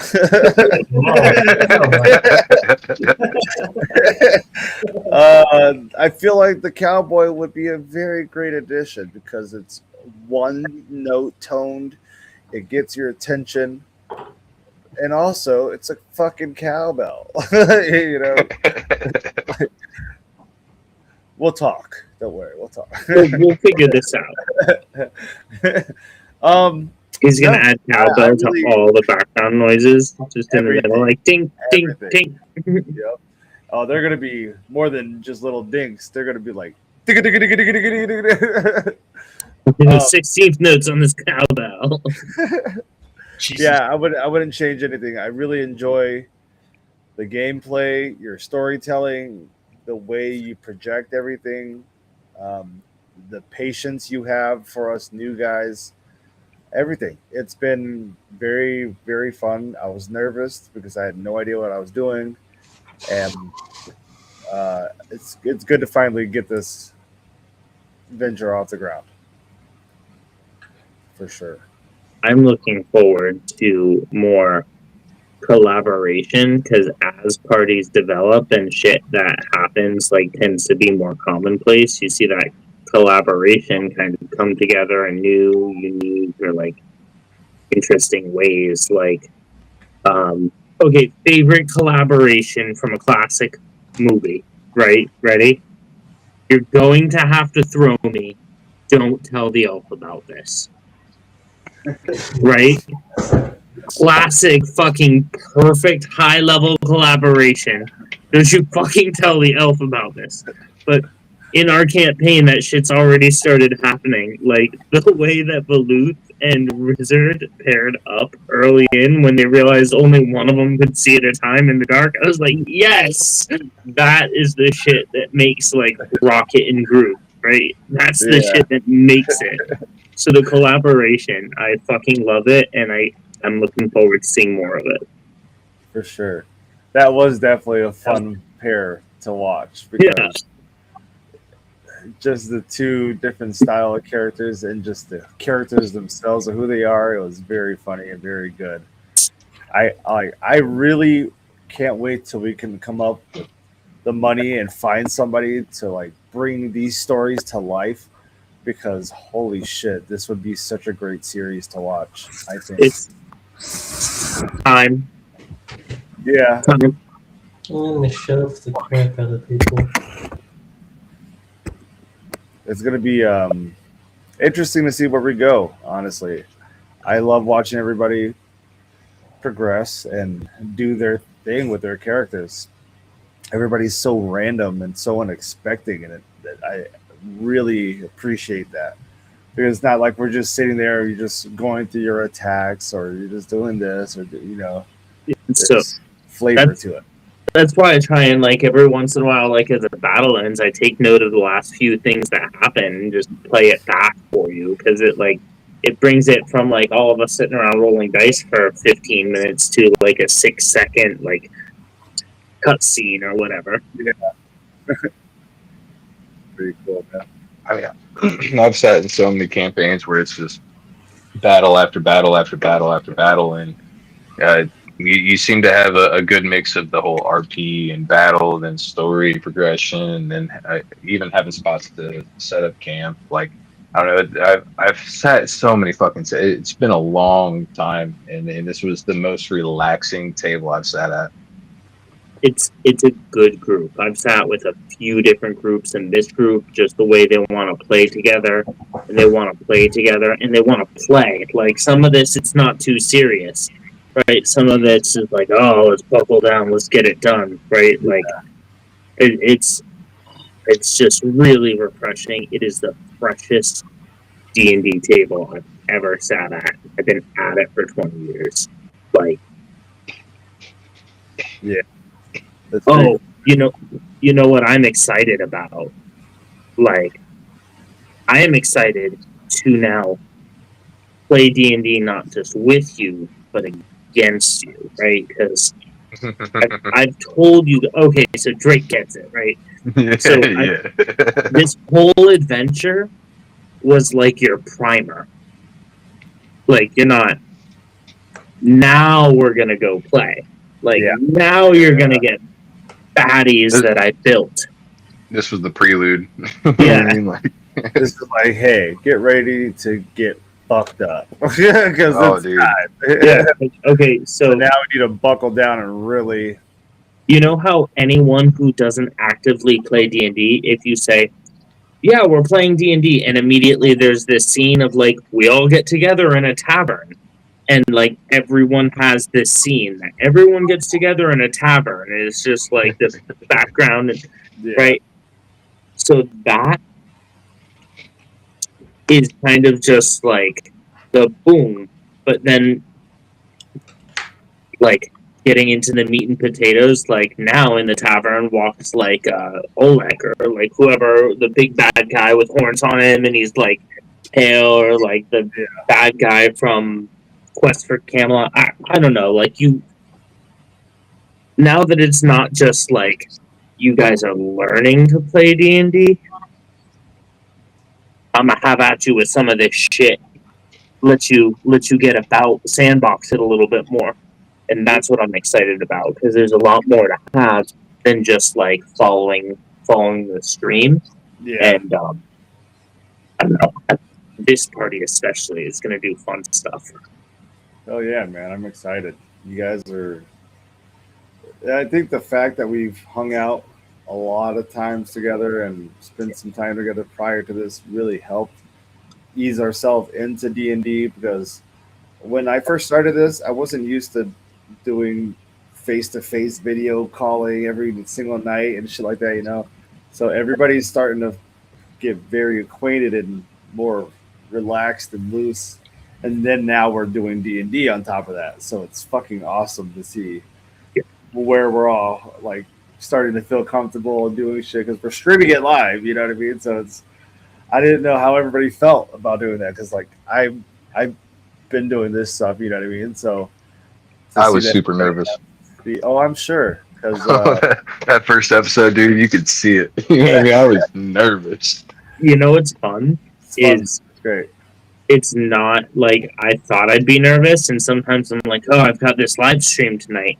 But, like, when I've written my shit down, and when I know what the campaign has, and when I'm, like, painting for work, so at work I'll, like, switch between character voices. Oh, now I'm Old Heart. Like, now I'm just Sarah Irony. Like, the switch between my character voice and, like, going through and thinking about the plot. Well, by the time I show up, I'm just on chat with my homies playing D&D. Yeah, I'm on video. I'm like, yeah, let's do the thing, dude. Yeah, I got all these stats to look at anyway. Like, fuck. It's been a very interesting journey so far with everybody. Mm. And this is our 7th week, I believe, that we're coming up on. 7th or 8th week. I think so, yeah. 8th, I think, because we did the first week behind the scenes. We got 6 episodes down. So I believe we're moving on up. Moving on up. Ah, sweet. Soon, Raph will have to draw my balls. So in one of these chats, Raph was drawing someone's balls. And I said, hey, man, what do I have to do? And he's like, co-host a YouTube show for a year and have at least 100 episodes. I'm like, yes, I will at you. So just Close. yeah, no, don't forget. Like when we hit 100 episodes, we all gotta at Ras. Ras. You know, I finally met him, and for someone who like puts on the whole asshole persona, he is a fucking nice guy. It's great, dude. Good guy, he's You know what I mean? God, dude. Fucking awesome guy, man. Like, I spent like half the gathering chilling with that cat. yeah, I no, met he his was wife fucking at great. The last show, 2 shows ago, I met his wife, and he, both of them, fucking great people, man. It was cool to see her all dressed up and be part of that whole scene and everything. And Wrath is a crazy motherfucker. Like on stream and just generally just. I've never seen his face still. No, and what sucks is someone knocks his mask off, and you standing right next to me. I still didn't fucking see it. Yeah, we were with this dude for what 7 days, and we never dude, saw Not one fucking time. And I want to see his face so fucking bad. But Oh, Shout out though. You can see him on Swills Edition Tuesdays and Fridays. he I did believe. paint his face a lot. He wore his mask and painted the rest, dude. The one time I thought he was gonna like come back from the shower unpainted, right? Because he's like, "Hey, does anyone have any makeup?" And I'm like, "Oh no, I don't. Like it melts off me." But he like found some, and I'm thinking I'm about to see him, and oh hey, what's good, Rizzler the Wizard? From Fathers in in Recovery. Recovery. Oh, that's one of my homies. What's up, my homies? Hey, what's good, brother? What's up, dog? How you doing? I gotta do bedtime routine. I'll be back, guys. All right, man. All right, whoop, whoop. Whoop, whoop, indeed. Shout out to Fathers in Recovery. Thank you for joining the stream. So a little bit about Fathers in Recovery. He for a while, I'm not sure if he's still doing it because I haven't really looked at his page in a while.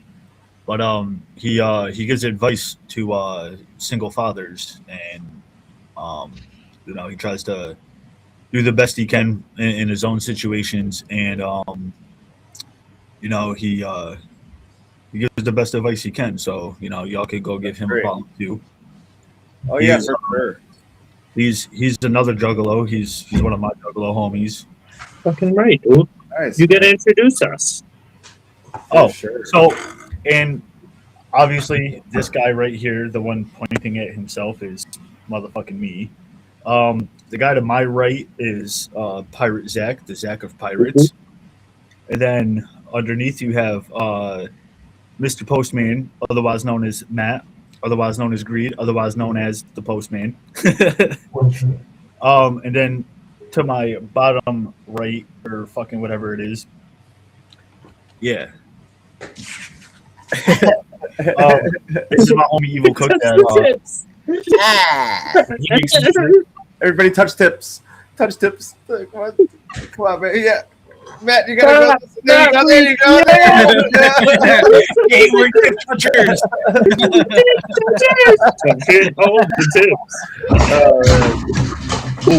Oh man, they really missed out on a nice stream today. Yeah, they sure did. Even the guests showed up. Come on, guys. No, I'm kidding. I get it. Life happens, man. I was gonna be like, you know what? I don't need a stream tonight. Fuck those guys. No, What? Chaotic Evil, bitches. I was supposed to be a 50-50 tonight, so Yeah, you turned into. I'm very pleased to have. I was asleep 2 minutes before the stream. That's. Yeah, 5 or 10 minutes, I should be honest. Well, welcome and good morning. Good morning. Good morning. Good morning. Good morning. Fuck yourself. I can't wait to see where we go. And tomorrow, just for those who are watching now, we will be back again, same time, 7:30 Eastern time, PM. Post Matt, because he's the postman. Postman Matt. Deliver your mail and fuck your mother. That's the package that she delivers. No kidding. Yeah, 35 years ago. But yes, tomorrow night, 7:30 Eastern time, Pacific No. Eastern time, yes.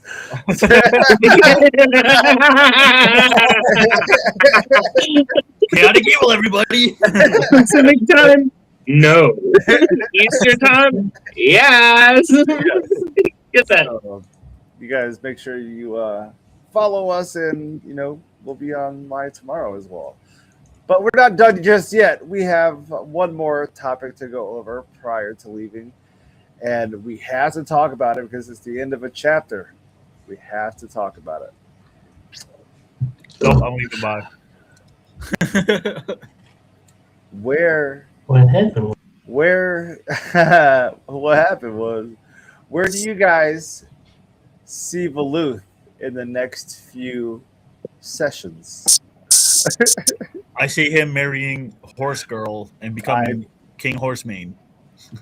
I didn't think about Horse King guy, but I definitely saw her coming back into play, and something. They had something special in that stall, man. Or not stall. What? The stable? Not the stables. The stable. We'll always have the warm summer hay together. Right, dude? Now I'm. Who did what to who there? Did she pick him? We never got into that. We're keeping it kind of like R-rated right now. So it's like, okay, you see certain things, but then you just leave the rest to your imagination. I felt like we left it in a softcore place. We kind of did NC 17-ish with the horse and. Did you guys have like a descriptive session when I wasn't around, or Probably. subconsciously might have? We were like, hey guys, so what really happened was this. you don't even know, man? That shit can go wild. They keep finding hay inside crevices that they never knew they had. It's still there. Yeah, and it's been like- sessions. That reminds me of when I come back from the beach. You're on like your third shower, and it's just still there. Why? Yeah, Why? I didn't know I held that much sand, man. that was Or me how coming the fuck? home from Iraq, dude.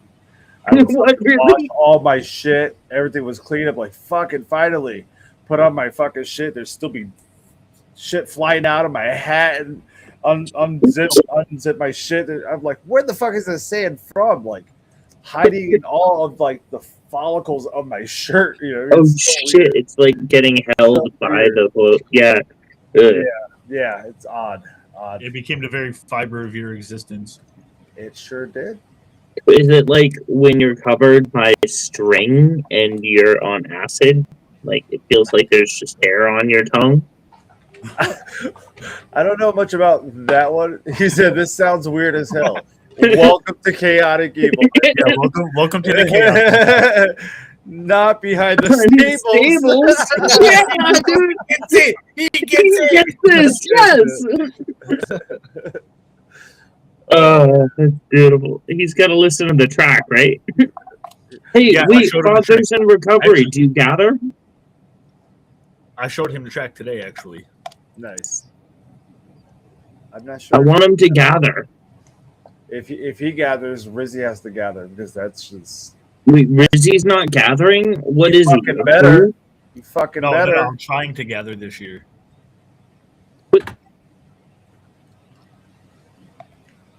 Hold up.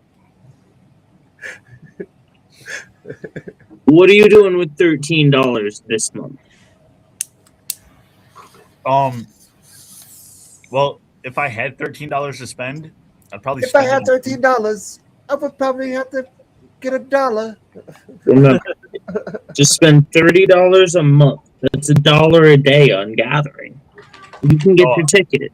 I didn't buy shit. I spent $15 at the gathering. That's it. Bro, I don't even have two fucking $13 I don't even a have month. 2 pennies to rub together right now. And pennies are getting more scarce. Yeah. Exactly. Yo, Walmart doesn't give you pennies anymore. Fuck Walmart. Everybody looks at me weird when I hand them cash sometimes. They're like, what's this? Like, it's money. Want some? Hello. Physical money. Wait, what are you doing with cash? Don't you get paid by the government? I plead the fifth. 1, 2, 3, 4, 5. Can't be the fifth. I drank that shit. Anyway, have your friend fathers gather, and we'll do all the things that we should do together.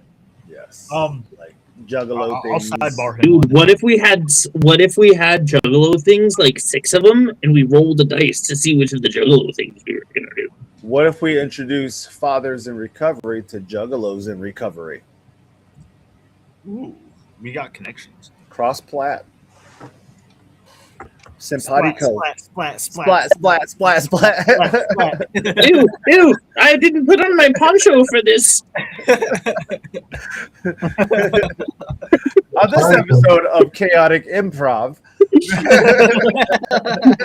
Brought to you by Kaotic Evol Crew. Right there. Oh, we can't do. Yes, we can. K-E-K. That's our name. Like, Yeah. why can't we do that? Because I thought you said Chaotic Crew Creations. And I was like, we can't do that. I put Chaotic Crew in the description for the thing, and I was like, since when do we fucking call ourselves the Chaotic Crew? It was just like off the top of my head. I feel chaotic, and I feel like your crew. Yes. Do you want to row a boat together? Roll for initiative. We could be a crew team. The Evil Crew team. Roll for initiative. Literally. Oh, fuck you in that bell. Why did he get a bell? Why didn't I get a bell? I fucking hate bells. First of all, that's not a cowbell, okay? We did not authorize the use of hotel bells. Yeah, Mr. fucking Postman. No, it's a standard act. Okay, so what we're going to do now is we're going to make an amendment, and we're going to allow it, but for certain banjo moments, per se. Oh, wait, let's define banjo moment. All right, so a banjo moment is a moment to where Wait, time out. This is the banjo clause. All right, go on. banjo clause states that if a moment calls for a banjo to be played sarcastically or seriously in any form, that it is to be played at that point in time, and no other sound is to be played. Wait, how does that interact with the bell? At the end of every ukulele song, you're reminded, ding, that it's over. So we have moment, banjo, bell, move on. Bell signifies you can move on. Kind of like the bell at the end of your period at school. Yeah, no, I'm getting it. The construction of a banjo. We have a moment, a banjo, a bell, and carry on. Right? I thought you were about to say karaoke. Do we need a banjo on the soundboard? We might need one now. Oh my god. Chaotic karaoke. Oh my god. Moo, he doesn't even know what he gathers. We're gonna do karaoke. Chaotic karaoke. Oh, that's great. Can I sing into your car? Yeah. Just I'm gonna turn my car on and put your mouth on the exhaust and start singing. Oh, we have another guest. Ooh. Ontario. Back. He's Ontario. back. Same We Same have guess. gone off the end of the earth, and we have lost track of the show. Yeah, We started talking. Entirely. we've been having a great time now. So. Good to see you guys, though. I feel like I don't see you guys enough. Yeah, for sure. It's not like we don't act like this on a regular fucking basis. This is the real behind the scenes right here. Yes. Love. I want to say that I think everybody's character has really started to blossom, and I've really been enjoying watching you guys do your things, man. I feel like I'm still a little behind, it's because I've been kind of focused on a lot of other crap. So I have been putting more effort into my character and reading behind the rules and everything. So I've been putting an effort behind it. So don't think I haven't. But Not me. I went to school for an entirely different thing and got distracted. you sure did, and you're I still did. beginning. Congrats, by the way. Congrats. Anybody have any other questions left that they wanted to ask about the stream or the What about the Yes. stream? Well, I meant like I had a The question story, about the D&D stuff. Oh, perfect. So, if any of you could have been a different species, what would you choose as a species? Ooh.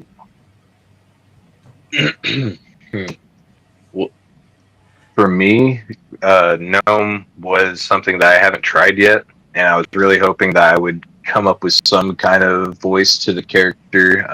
So he's a whole new character concept. Usually, I have like a list of specific characters that I already have big backstories that I've worked on through other campaigns and whatnot. So I wanted to add some new flavor.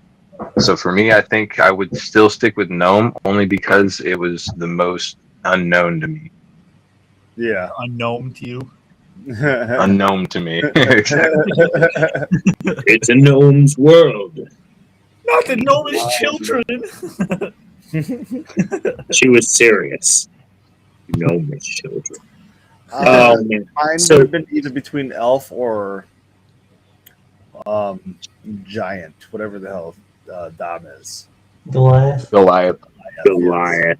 It was between one or the other. I had a very tense thought process trying to figure out who and what I wanted to be, and I took advantage of all the shit that I had on hand for Zarbal. I had a character already.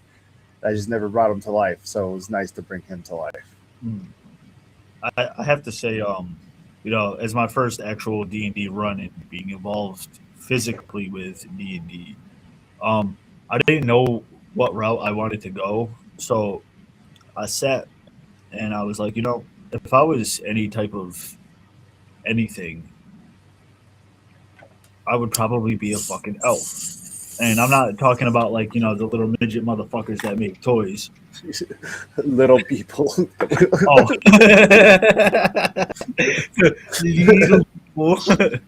Ding. I'm talking like wood elves or dark elves or anything that would fall along like You're speaking mythic creatures, yes. Exactly, so I don't want people to get it misconstrued.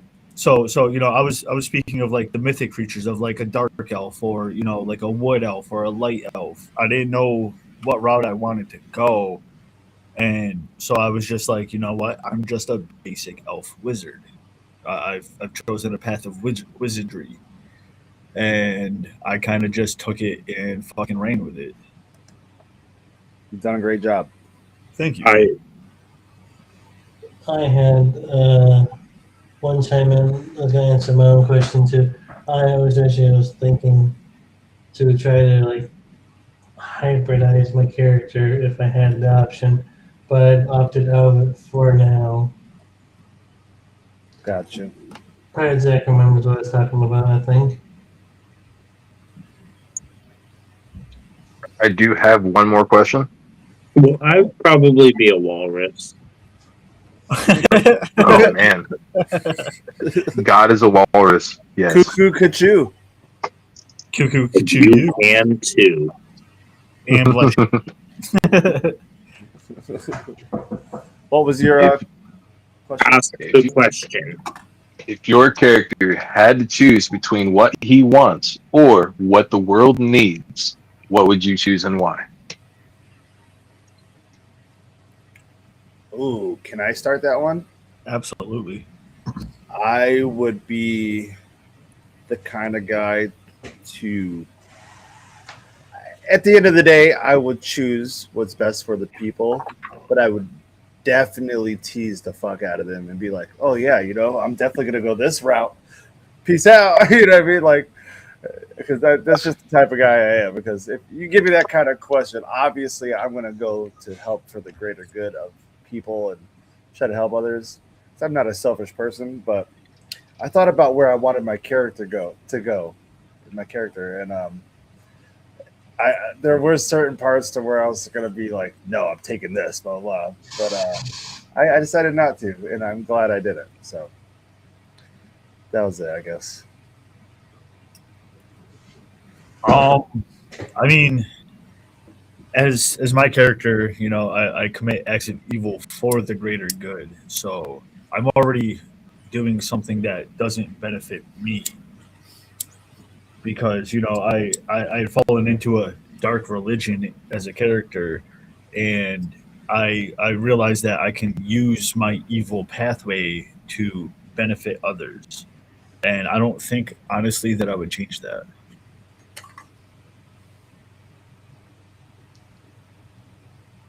I like that. What about you, Matt? Well, for me, it depends on what that means. Relevant is development for my character, or development for everyone else. Me as a person for the character, I'd say it would be for everyone versus just for him because I myself am like selfless. I don't really like tend to be.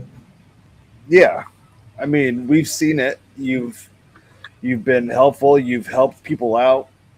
You fight alongside us, Of course, and not just like fighting to make sure that you're protected.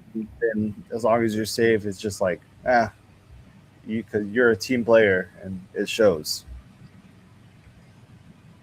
The whole party is. It's nice.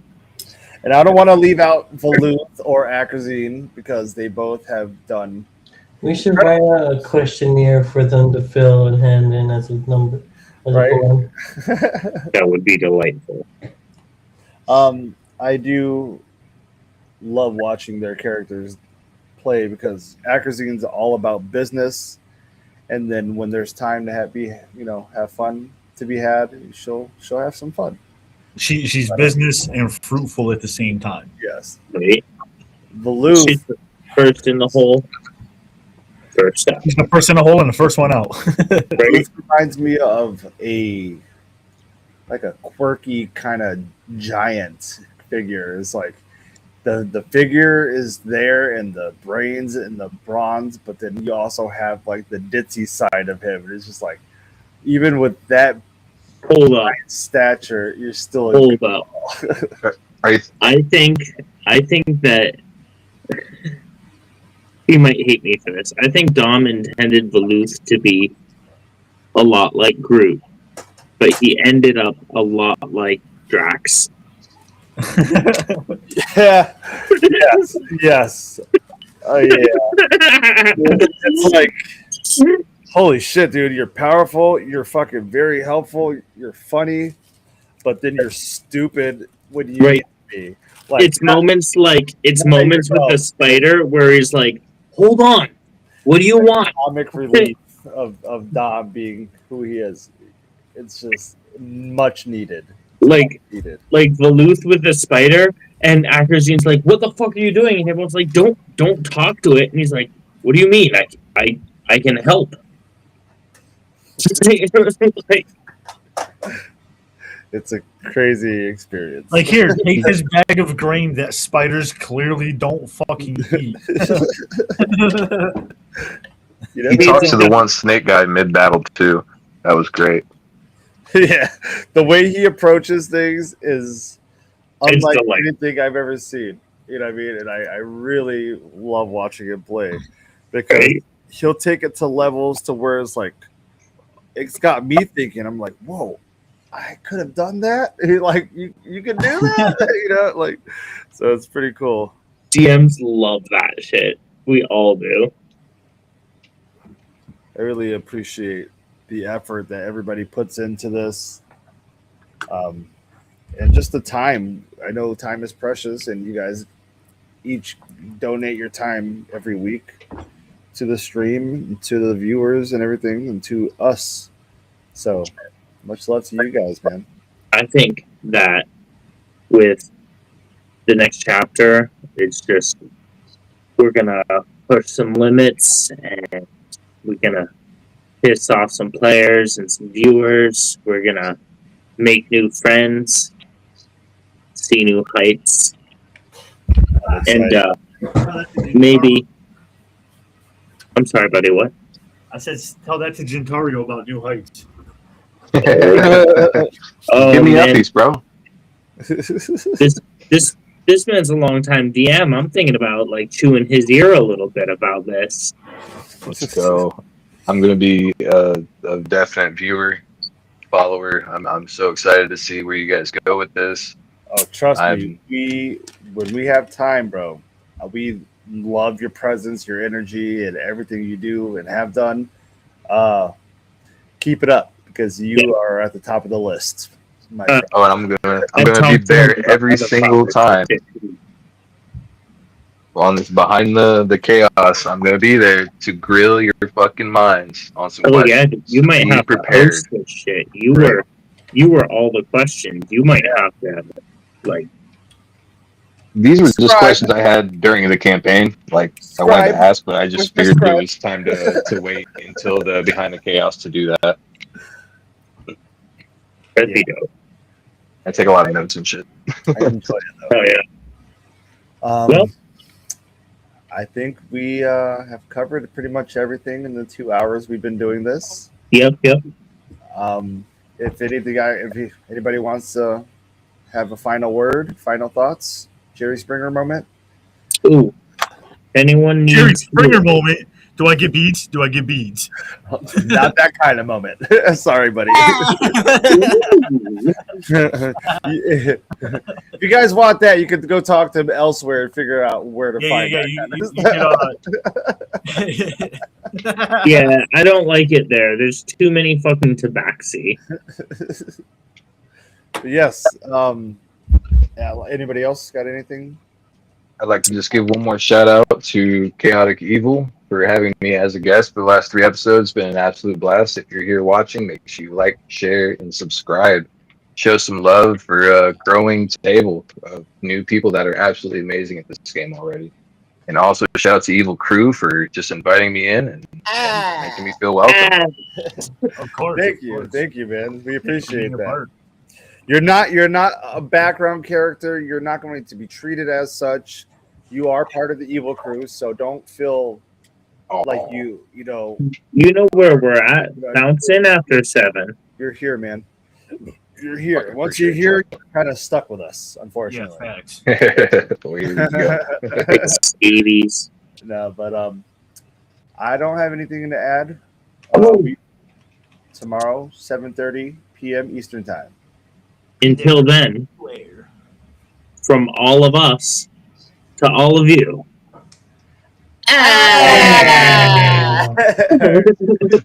Peace out, everybody. Take care.